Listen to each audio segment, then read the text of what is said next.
Magandang hapon po sa inyong lahat, lalo-lalo na sa ating groom and bride na si RJ at Rose J.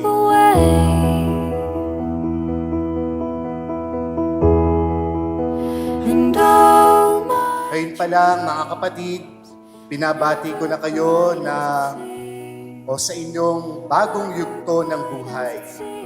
Matapos yung mahabang panahon from Australia, o saan ba kayo una nagkakilala? Dubai, nanatili sa Australia, sa Melbourne, at ngayon nandito kayo upang masaksihan namin ang inyong pag-iisang dibdib. Matapos ang mahabang paghihintay, ang mahabang oras, sa wakas, ito na talaga. A different way to be.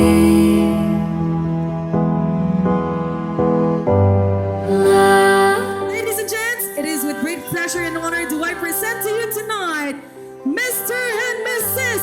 RJ and Rose Pilapi!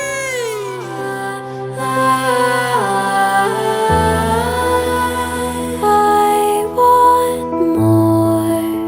Impossible to ignore. Impossible to ignore. Laging tatandaan, ang kasal ay hindi lang tungkol sa perpektong araw na ito dahil October 25 ang inyong kasal, kundi ang pinaka-importante dito ay yung kayong dalawa, no? Kayong dalawa na pinili nyo ang isa't isa sa kabila ng hindi nyo pagiging perpekto. Ito yung simula ng habang buhay na paglalakbay, kung saan sinasabi sa inyong dalawa ngayon, kahit anong mangyari, no? Kahit anong mangyari, ikaw lang ang mamahalin ko at hindi kita iiwan. Everything to me.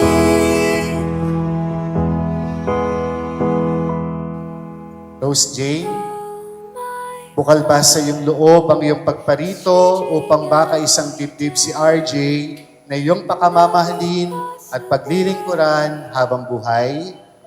Oo po, Father. RJ, bukal ba sa iyong loob ang iyong pagparito upang makaisang dibdib si Rose J na iyong pakamamahalin at paglilingkuran habang buhay? O Father. Ilang beses na rin akong sumugal, panahong hinintay parang kay tagal. Di makapaniwala na ika'y papalapit. Wala naman sigurong pipigil sa pusong walang ibang hiling, kundi ang pagkakataong ingatan ka at mahalin. Ang tanging natitirang hihintayin, ilang hakbang papalapit sa akin. Ganito pa lang pakiramdam ng luhang walang dalang pasakit. Habang buhay kong pipiliting makabawi sa'yo, araw-araw kitang liligawan. Maniwala ka lang na tama kang piliin ako.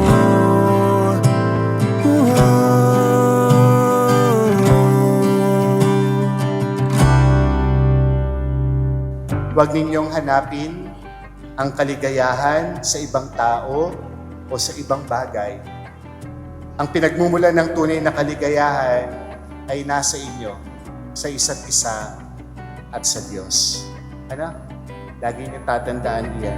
Tinanggalan ng mga takot, sinagip sa mundo ng puot.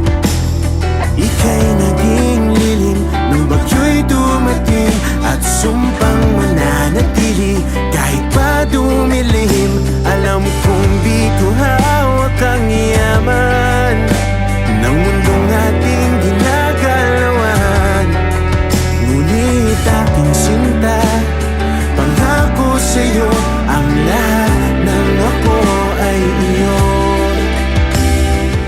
Kaya tatandaan ninyong dalawa, hindi hangad ng Diyos na kayo ay manghina, kundi ang hangad ng Diyos, kayo ay maging malakas araw-araw. Kayo na ngayon ay maghahawak kamay sa hirap at ginhawa, sa dusa at ligaya at saya. Magkasamang tatawa, magkasamang iiyak, magkasamang magdarasal at mananalangin. Nang liligawan, maniwala ka lang na tama kang piliin ako. Pipilitin makabawi sa'yo.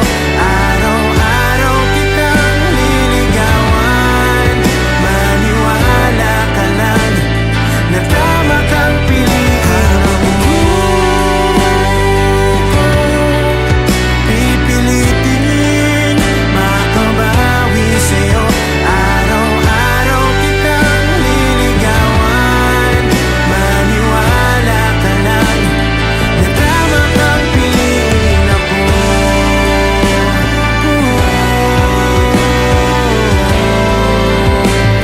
Na tama kang piliin ako. Na tama kang piliin ako.